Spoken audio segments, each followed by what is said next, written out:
Hey guys, subscribe for daily content. And if you're shopping for gear, make sure you check out the description for the newest items at some of the very best online retailers. There's also links for some of the items that I personally recommend. Thanks! What's going on YouTube? Metal Complex here, and today I've got another interesting knife review / knife overview to share with you guys. This is the Benchmade Narrows. That's right, we are finally talking about the Benchmade Narrows. And I have a lot to say, especially about that price tag. Trust me, I'm going to talk about that price tag. Thanks so much to my buddy Derek for sending this in for me to take a look at. I don't get to keep it. It'll go back to Derek when I'm done. Thanks to my patrons for supporting me. Please make sure to follow me on Instagram at metal_complex and on TikTok at _metal_complex. I'll link this down in the description if you really want to check it out. It's expensive. This and the DLC one. It does help my channel when you use those links, but that's entirely up to you. Let's go ahead and measure the knife. Overall length of the Benchmade Narrows, which is named, by the way, because it is in fact a narrow knife. Neat. Overall length is coming in at I'm going to try to keep it together through specs, and then we'll get into it after specs. 7.85 inches with a 3.35 inch cutting edge. How about some size comparisons? Any custom scales you find in this section can be found down in the description under Original Goat and others. Up against the Demco 8010 and the Demco 8020.5, or the cold steel, right? It's actually closer to the size of the 8020.5, right? It's just substantially, I mean, even 20.5 is not what I'd call a thick knife. It's just way thinner, right? Obviously way thinner than something like the 8010. Let's go ahead and put it up against the Spyderco PM2 and the Spyderco Para 3, kind of right in between. And then finally, let's put it up against the Benchmade Griptilian, or in this case, the Ritter Hogue and the Hogue Deca. All right, how's the action on this knife? Well, it operates very similarly to the Axis Lock or any similar Axis Locks with Omega springs. It's not actually using Omega springs though. It's using a unique spring. You can watch Nick Shabazz's disassembly of this knife. He did a great disassembly of it, and he did put it back together. His experience was it looked pretty frustrating, and I think he said, you know, it's kind of not super enjoyable to do. But it does have a unique spring system, right? And if you are new and you are like just really trying to, like, you know, benefit of the doubt, and you're like, maybe there's something here, right? The spring itself, the thing that's pushing the bar into the blade, that is unique to this knife. Does it explain the price tag? No. No. In fact, none of the elements here do, but trying to hold it back. We'll get through specs here. The action is about what you'd expect. It's fine. It deploys pretty easily, right? It's pretty darn smooth. And it locks out, honestly, not really all that great. As hard, I mean, if I deploy it as hard as I possibly can, I'm still getting a little bit of up and down and side to side on this. The side to side could be eliminated by tightening this up. I would venture to guess, much like other Axis locks, some of these lock up completely solid and some of them don't. Probably the same amount of force is being applied as with Omega springs. Just looking at the spring, I have no idea if it would outlast general Omega springs or any other type of locking system, because it's the only thing that I've seen. I mean, it's the same idea. It's pushing the bar behind the blade. I would venture to guess it's fine. I would also venture to guess that it's enough to withstand a few light taps, right? I think anybody, you know, trying to put a lot of weight in its potential durability, right, I think you're kidding yourself. This knife is obviously not meant as like a hardcore, like ultimate apocalypse survival knife, right? So the spring is just different than Omega springs, but it's doing the same thing, and it is unique to this knife. The action's fine, nothing spectacular going on here. Actuation of it is a little bit more comfortable than a standard Axis, you know, something like this, because it's slightly tilted. It's comfortable, right? Credit where it's due, sure. How about carry profile? Thickness up against the Spyderco Para 3. Wow, that's really thin. Length and height up against the PM2 and the Para 3. Yeah, it's this isn't a hard object to carry. I mean, yeah, it's a comfortable carry. But so is my bug out and my Deca, right? I can't say that I've ever carried my bug out and thought, you know what would make my carry experience even better is if it were thinner. No, but it is easy to carry, that's for sure. And it's not quite as tall as either the PM2 or Pair 3. I would say the vast majority of people, like even if your pants are made out of like Ziploc bag material, this will still be comfortable to carry, right? So I suppose we can say no matter what your pants are made of, as long as you are wearing pants, no matter how thin, how light you can carry this in yoga pants. It's that thin. That's, I guess, helpful for somebody, maybe. I don't know. But that is true. It's very easy to carry. All right, let's go ahead and do a hardware check. I'll get out my tools. As per usual, my tools are very inexpensive and very recommendable. You can find them right down in the section of my description that talks about the tools I use on this channel. We have, actually, I think that's a T10. Like I said, I'm not going to take this thing completely apart, but getting into the knife should be pretty straightforward. T10 and then T6 back here. And then, like I said, once you're in here, that actual lock and spring is a little bit finicky. So if this were mine, I would do everything in my power to not have to take it apart, right? But if you really need to, you can, and you can get it back together.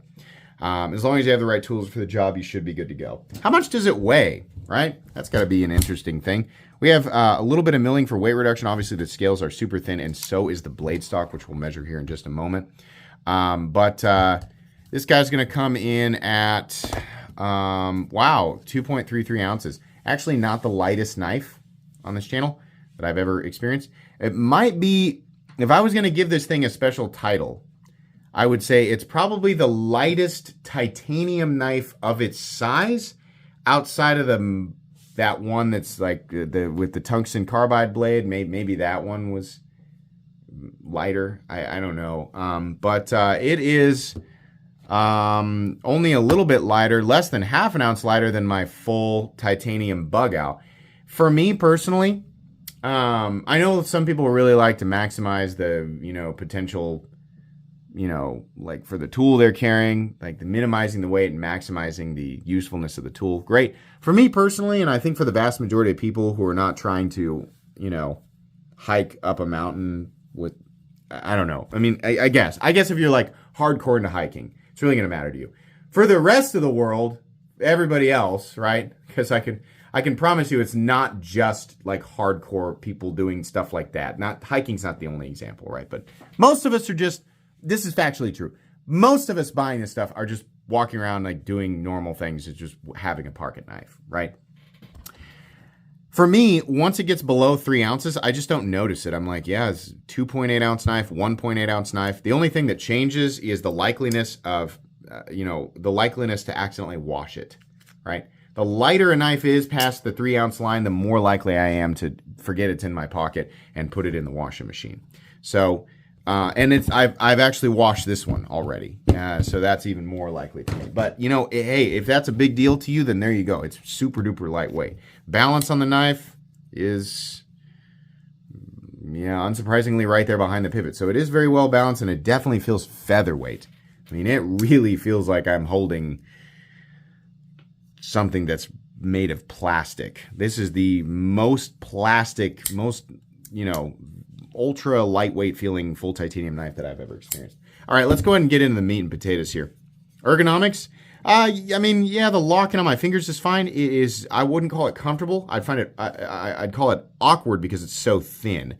Nothing feels sharp. It's just really thin. In fact, I can feel that titanium flexing. I mean, I can definitely do it, right? It doesn't inspire thoughts of confidence for me, right? Do I think that it'll break during use? No, just like any other knife, as long as you're using it like a normal, responsible human being. No, I think it'll be just fine. If you use a knife for cutting tasks and not for screwing or prying or hammering, then yeah, you'll be just fine, right? I don't think that this knife would hold up to anything else, and I don't think it was designed to. But yeah, ergonomically, it's fine. It has literally the bug out clip. I checked. This is steel. It's not titanium. It is literally just a shiny blue generic bug out clip, which is just, I guess, kind of funny. We have a couple of standoffs back here. You have an M390 blade that's very thin, and this is where, one of the, credit where it's due situations. It's very thin. In terms of long-term cutting performance, if you're cutting light to medium materials, right, cardboard, styrofoam, rubber, right, light plastic, paper, stuff like that. Yeah, it's gonna cut really well for a long time. I mean, really, I mean, it's a beautiful slicer, right? Hardly the only knife that exists that has those attributes, right? That's something that you can find at a much lower price point. So there's that in and of itself is not really all that special. But the blade is incredibly thin, and I think, yeah, there's my calipers. We'll go ahead and measure that blade stock thickness now. 75 thousandths. I actually got a thinner reading earlier.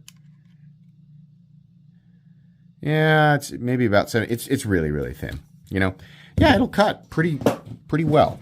A thumb stud is slightly in the cutting path, right, which is also kind of funny. Blade finish, it's pretty typical. It's just Benchmade's tumbled, like machine and tumbled finish mixed together. Has kind of that Benchmade toothy edge a little bit, right? I don't know exactly how to explain that, but I think you guys know what I'm talking about. Jimping, I mean, it's there. It's not really doing anything. There's just, the blade is so thin, right? Cherry on top, there is a website on the blade, which is Benchmade. Stop putting your website on the, who greenlighted that? It's just, don't do that. I like the Benchmade Knife Company, and they do have a really great warranty. They have created some of the most popular knives in existence, some of the most carried EDC folding knives in existence, right? Some superpower evergreen knives, 710, 940, Benchmade Griptilian, right? Countless others. The Bug Out, arguably one of the most famous knives they've ever created. All of those knives, you know, are for certain groups of people and not for other groups of people, and it's very obvious which groups those are for, right? Well, it's going to be too expensive for these people, but for these people, you know, great, and they're going to really enjoy it, you know. I kind of understand. The Bug Out, I remember when that thing came out, I was like, man, that's a lot of money for like a knife that is like just lightweight. But okay, I mean, there are people who do like hiking and other things where maximizing the tool and minimizing the weight of it, right? So I was like, yeah, I guess I can understand a certain, you know, decent population of people would really appreciate that. This is just so far, I just can't figure out who this is for exactly. Because if you're like, oh, it's for the lightweight hiker guys, I'm like, is it? Is it?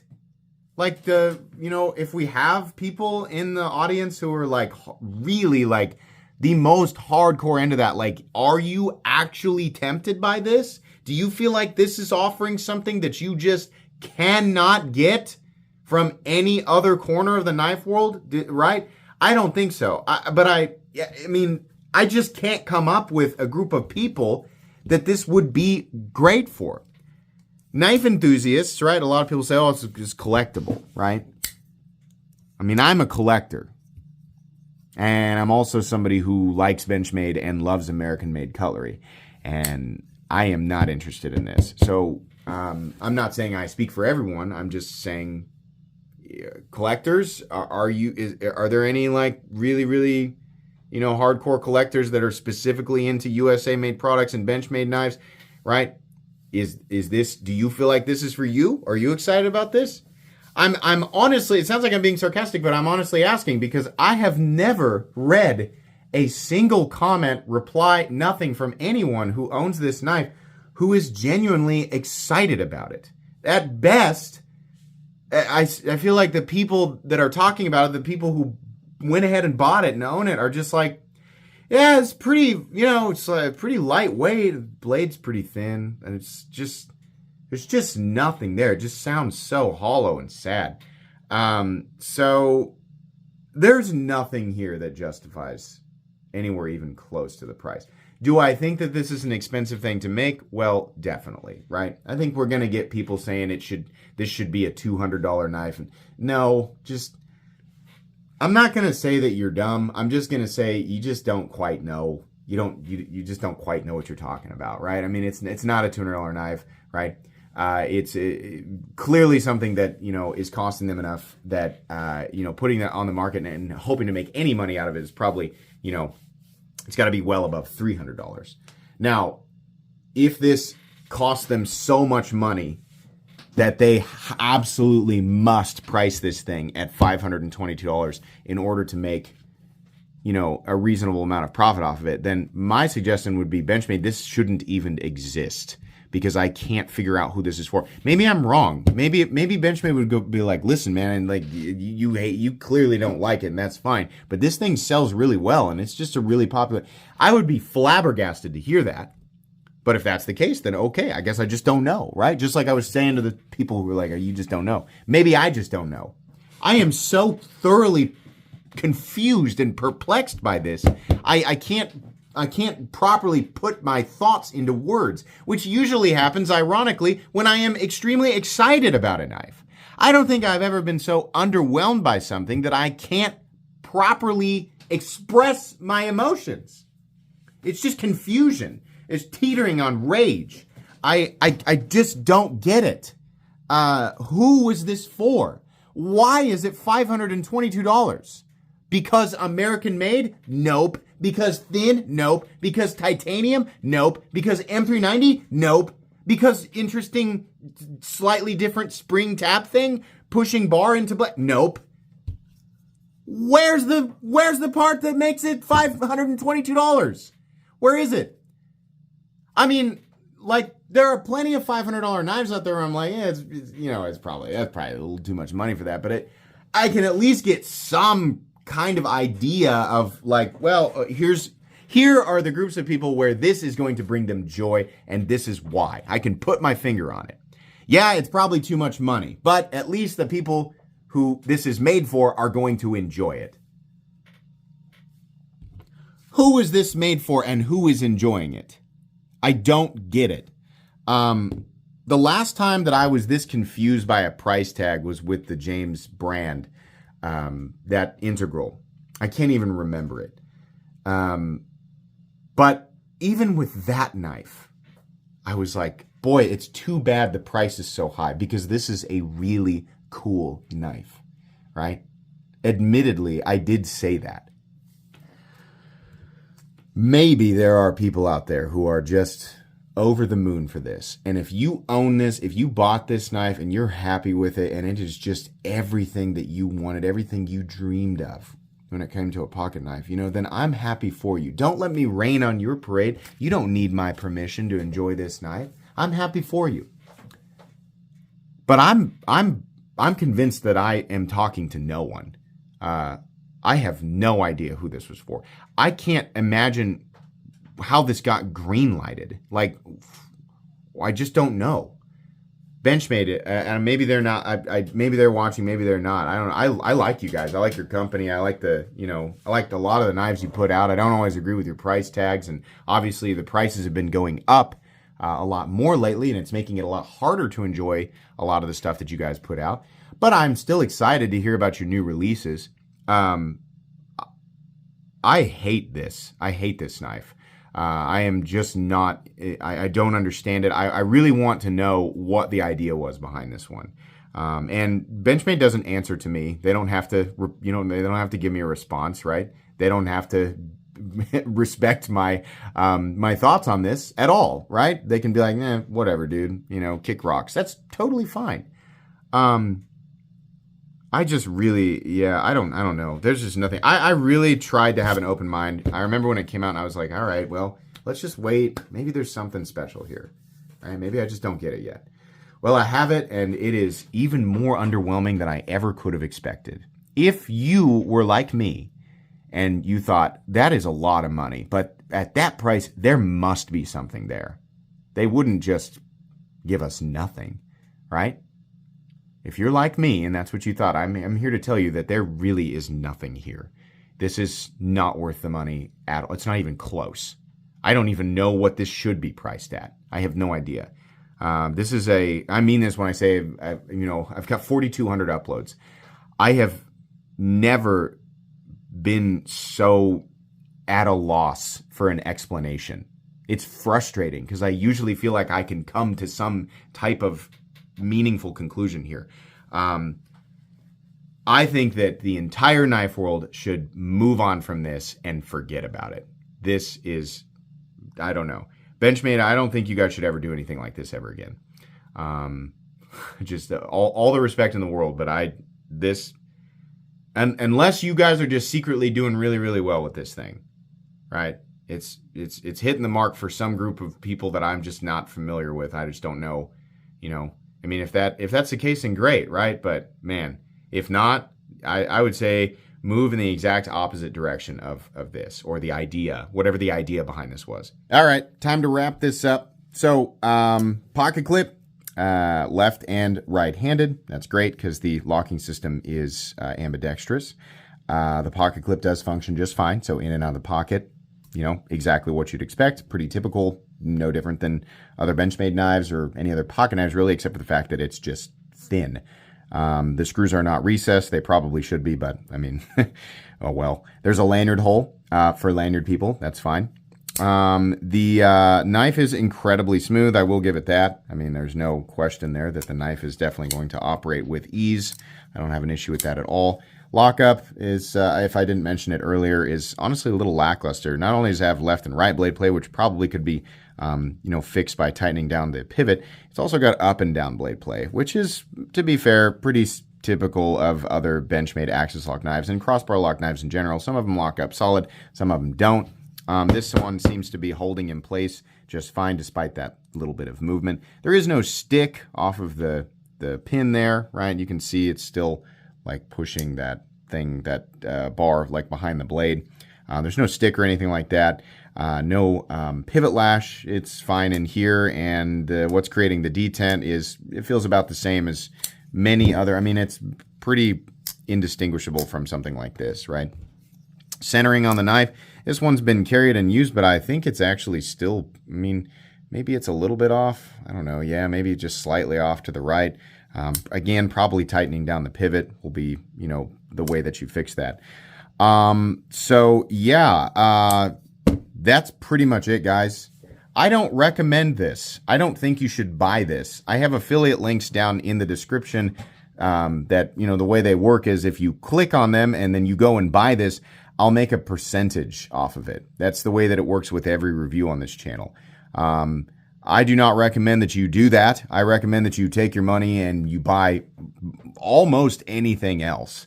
If you are in the market for a $500 pocket knife, this is quite literally last on the list. This is not what I would spend the money on. So that is it. I was really hoping to find that there was something else going on with this knife, and it is just very disappointing to find out that it is just a very expensive hollow shell. Anyways, please, I did not enjoy reviewing this. I love reviewing knives. I really do. I love what I do. I did not, no part of this was enjoyable for me. I did not enjoy making this video, but I do hope that you enjoyed watching it, and I hope that you guys got something from this, right? It's very important to me that people avoid things that are, I mean, all I can give you is my opinion, right? I really, it's especially important to me to help newer people. If you are new to the knife world, there are plenty of people out there who will do everything that they can, even if they make money telling you should buy certain things. They will still do everything they can to steer you away from the things that are not worth it. And this is one of those times. So don't buy this. Please make sure to follow me on Instagram at metal_complex and on TikTok at _metal_complex. If you enjoyed this video, I hope you did. If you enjoyed this video, leave a like. If you'd like to check out my other content, I do, of course, have lots of videos of knives that are either expensive or inexpensive that I do or don't like, so check those out. And if you enjoy all my content, go ahead and click on that Metal Complex logo right there and subscribe because there's definitely more coming. Thanks again for watching, everybody, and have a great day.